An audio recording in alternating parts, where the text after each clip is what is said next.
أهلا بيكو، ده بودكاست نقطة نور ومعاكم نرمين كامل.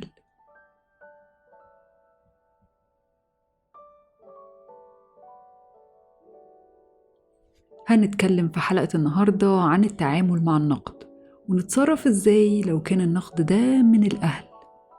الفكرة ان ايا كان اللي بتعمله في حياتك هتلاقي ناس بتنتقدك، يعني بتدرس، بتشتغل أو لسه ما اشتغلتش، هتلاقي حد عنده رأي سخيف كده ولازم طبعا يشارك رأيه ده لحسن يتحرق.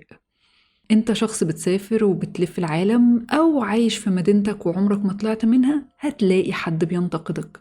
بتروح الجيم 5 مرات في الأسبوع أو بتقعد على الكنبة كل يوم، مهما عملت هتلاقي حد بيحكم عليك. هيبقى دايما في ناس مليانة كره وناس سلبيين، وأيا كان انت عايش حياتك ازاي أو بتعمل ايه، وحتى لو انت في حالك وملكش دعوة بحد، برضه هيجي حد ويلاقي سبب انه يطلع عقده وسلبيته عليك وعلى حياتك. الناس دي ممكن تكون زملاء في الشغل أو أصحاب أو حتى ناس ما تعرفهاش على السوشيال ميديا.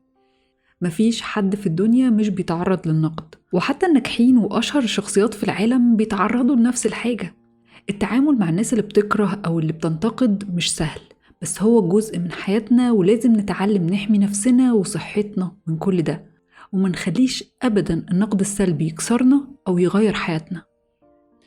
ففي الأول خلينا نفهم، طب هو ليه حد بينتقد بشكل سلبي؟ يا ترى إيه مصدر النقد؟ مهم تفهم إن النقد غالباً بيعكس مخاوف الشخص اللي بينتقدك ومشاكله الشخصية أكتر ما بيعكس اختياراتك أنت أو أفعالك. الناس اللي كلامهم جواه كره وسلبية غالباً بيعبروا عن مشاعرهم السلبية علشان بيحسوا بتهديد أو بعدم رضا عن حياتهم هم. فبدل ما تاخد الانتقادات دي بشكل شخصي، حاول تشوف الصورة الأكبر وتفهم مصدر النقد ده إيه. بس أهم حاجة ما تخليش ده يأثر على شعورك بنفسك. الناس اللي بتنتقد كل حاجة بشكل سلبي وبنقد لاذع دايما بيبقى وراها أسباب نفسية معينة. مفيش حد بيكون سلبي طول الوقت من غير ما يكون عنده مشاكل نفسية أو تجارب أثرت في حياته. خليني أوضح لك عزيزي المستمع شوية من الأسباب النفسية اللي ممكن تخلي الناس تتصرف بالطريقة دي. أول حاجة الشعور بالنقص. ناس كتير من اللي بينتقدوا بشكل سلبي بيكون عندهم شعور بالنقص أو عدم الثقة في نفسهم. لما بيشوفوا حد ناجح أو بيعمل حاجة كويسة بيحسوا إن هم أقل وهم مش قادرين يحققوا نفس النجاحات. علشان كده بيحاولوا يطلعوا عيوبهم في الناس اللي حواليهم علشان يحسوا إن هم أحسن. تاني حاجة الإسقاط النفسي. الإسقاط النفسي هو لما الشخص بينقل مشاكله الشخصية أو مشاعره السلبية على اللي حواليه. يعني مثلا لو حد عنده مشاكل في حياته الشخصية أو المهنية، ممكن يطلع غضبه وإحباطه على غيره عن طريق نقد بشكل جارح. بيكون ده وسيلة للهروب من مشاكله. تالت حاجة الغيرة. الغيرة ممكن تكون سبب كبير ورا النقد السلبي. لما حد يشوف حد تاني ناجح أو بيحقق إنجازات هو مش قادر يحققها أو يوصل لها، ممكن يحس بالغيرة، وده يخليه ينتقد اللي قدامه بشكل سلبي علشان يحس إن هو مش الوحيد اللي بيعاني. رابع حاجة التربية والتجارب السابقة. الناس اللي اتربوا في بيئة سلبية أو تعرضوا لنقد لاذع طول حياتهم ممكن يتعلموا إن النقد ده هو الطريقة العادية للتعامل مع الناس. يعني لو شخص اتربى في بيت كله نقد وسلبية، هيكبر وهو معتقد إن ده شيء طبيعي جدا وإن دي الطريقة اللي بيتعامل بيها الناس عادي مع أي حد. خامس حاجة الشعور بالتهديد. في ناس بيحسوا بالتهديد لما بيشوفوا حد بيحقق نجاحات أو بيعمل حاجة مختلفة. بيحسوا إن ده ممكن يأثر على مكانتهم أو يخليهم يبانوا إن هم أقل. علشان كده بيلجأوا للنقد السلبي علشان يحافظوا على إحساسهم بالأمان والتفوق وإن هم أحسن من اللي حواليهم. سادس حاجة لفت الانتباه. في ناس بينتقدوا بشكل سلبي علشان يجذبوا الانتباه. النقد اللاذع بيخلي الناس تاخد بالها منهم وتبدأ تتناقش معاهم، وده بيديهم إحساس بالقوة والتأثير. سابع حاجة الهروب من الفشل الشخصي. ممكن الناس اللي بيشوفوا نفسهم فاشلين أو مش قادرين يوصلوا لأهدافهم يحاولوا يخففوا من إحساسهم بالفشل عن طريق إنهم يوجهوا النقد لغيرهم. بيحاولوا يطلعوا عيوب في الناس الناجحة علشان يحسوا إن هم مش لوحدهم في الفشل. تامن حاجة الاستمتاع بإثارة الجدل. في ناس ببساطة بيحبوا يثيروا الجدل والمشاكل. بيميلوا للنقد السلبي علشان يثيروا ردود فعل قوية ويشوفوا الناس بتتجادل وتتناقش وتتخانق.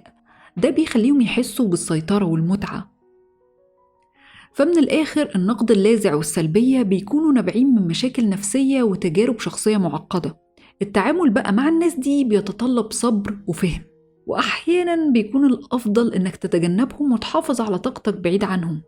لازم تفهم الأسباب اللي ورا سلوكهم، لكن ما تخليش نقدهم يأثر عليك أو يحبطك. طيب فهمنا تركيبة الناس اللي بتنتقد ومصدر النقد. نعمل إحنا إيه بقى علشان نحافظ على نفسنا من النقد السلبي؟ أول حاجة إنك تحافظ على التوازن. لما هتعيش حياتك بالشكل اللي انت عايزه والمناسب ليك، وتعمل الحاجات اللي بتحبها وتسعى وراء أحلامك، ويبدأ يظهر شوية نجاح في حياتك، طبيعي تتعرض للانتقادات. الأهم إنك تفضل متوازن ومتمسك بقيمك وأهدافك. افتكر دايما ليه بدأت الطريق ده، وإيه الحاجات اللي بتهمك انت بجد. ده هيساعدك تعدي الأوقات الصعبة ويخليك تواجه الناس السلبيين بثقة.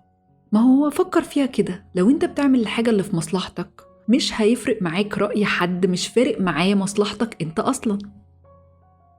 تاني حاجة التعامل مع النقد. مش كل نقد وحش، ساعات كده في حالات استثنائية بيبقى النقد بناء وبيساعدك تتطور وتحسن من نفسك. طبعا ده لو الكلام جايلك من حد عايز مصلحتك وبيدعمك. اتعلم انك تسمع وجهات النظر المختلفة، لكن اتعلم كمان تفرق بين النقد البناء والكراهية والحقد. لو النقد بناء اشكر الشخص على رأيه وخد ملاحظاته في اعتبارك لو كانت هتساعدك فعلا. لكن لو كان النقد سلبي وهدفه انه يكسرك، الأحسن انك تتجاهله تماما وما تخليهوش يأثر عليك. تالت حاجة حماية الصحة النفسية. التعامل مع الكراهية والنقد ممكن يبقى مرهق، ولازم تحافظ على صحتك النفسية عن طريق انك تحب نفسك وتقدرها، وإن يكون حواليك مجموعة من الأصدقاء والعيلة اللي بيؤمنوا بيك وباللي بتعمله. اعمل الحاجات اللي بتحبها واللي بتسعدك، حاول دايما تبدأ يومك بالامتنان للحاجات اللي عندك. رابع حاجة إنك تبني الثقة بالنفس. علشان تقدر تتعامل مع النقد بشكل فعال، مهم جدا إنك تطور ثقتك بنفسك. اعرف قيمة نفسك وقدر إنجازاتك. افتكر دايما إن الأخطاء جزء من الرحلة، وإن الفشل فرصة إنك تتعلم وتبقى أحسن. الثقة بالنفس دي هتخليك تواجه الانتقادات بثبات، ومش هتسمح لها أبدا إنها تهزك. ولما هتبدأ تطبق الخطوات اللي فاتت وتفهم أكتر إن النقد ده مش بيعبر عنك أو عن شغلك، مش هيبقى له نفس التأثير عليك. هيبقى عندك ثقة في نفسك وفي اللي بتعمله، والكلام السلبي ده هيبقى بالنسبة لك زي الدبانة الرزلة اللي بتزن حواليك. محدش بيسيب اللي وراه ويوقف حياته علشان دبانة رزلة. طيب لو كان النقد ده بيجي من أقرب الناس ليك، لو كان الأهل هم اللي بيكسروا فيك، التعامل مع الأهالي السامة واللي بينتقدوا بشكل جارح أو اللي بيحاولوا يتحكموا في كل خطوة في حياتك حاجة صعبة جدا، خصوصا لو انت كنت لسه عايش معاهم وهم المتحكمين في مصروفك وفي حركتك. والموضوع ده أنا ترددت إن أتكلم فيه لأن هو حساس جدا، لأن في ناس كتير بتحس إن أنا لو اعترضت على التعامل بتاع أهلي يبقى أنا كده بغضب ربنا، وده عقوق الوالدين. وبنلاقي نقاشات كتير قوي ونقد شديد لما حد بيحكي عن إن في مشاكل ما بينه وما بين أهله، وأسهل حاجة إن الناس تتهم حد بإنه مش بار بأهله.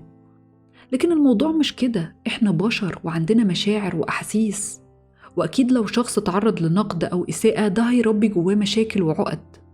والابن أو البنت مش ممتلكات للأب والأم يعملوا فيهم اللي هم عايزينه. وفي أشخاص بتتدمر نفسيا وبتتعرض لأزمات صحية ونفسية بسبب الأهل، ومش علشان هم أب وأم يبقوا معفيين من المسؤولية. كل إنسان مسؤول وهيتحاسب على كل كلمة أو عمل عمله.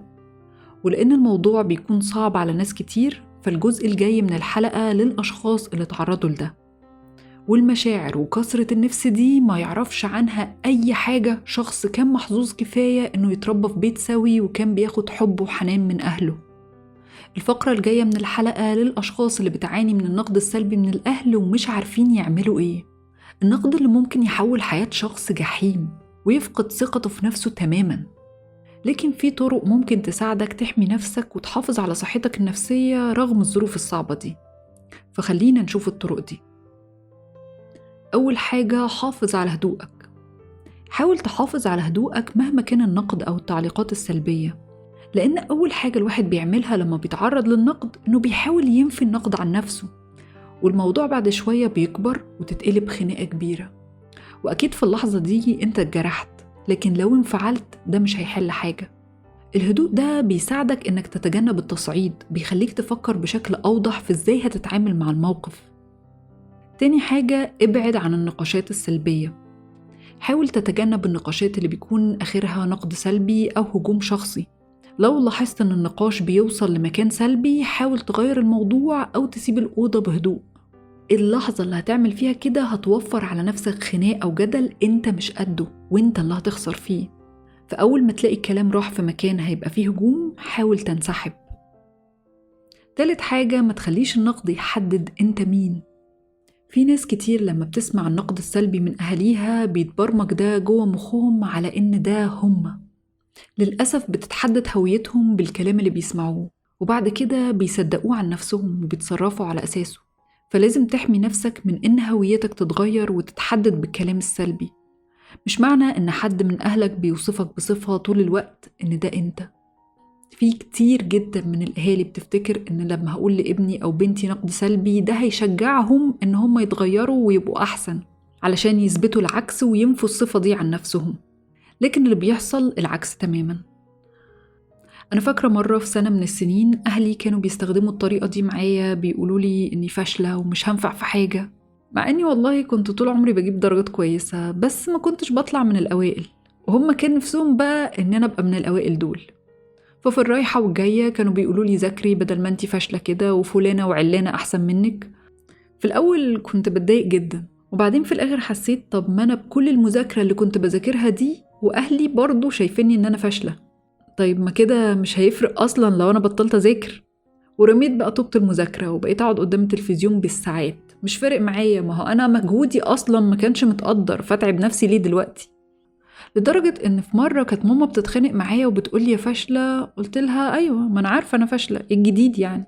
والسنة دي أنا جبت مجموع قليل جدا، يمكن أقل مجموع جبته في حياتي كلها. دي بقى السنة اللي أهلي كانوا بيستخدموا الطريقة دي علشان مفروض يشجعوني إن أنا أبقى من الأوائل، فالموضوع جاب العكس. بس بعد كده الحمد لله من عند ربنا تقريبا حسوا بالمشكلة وما بقوش يقولوا لي فاشلة.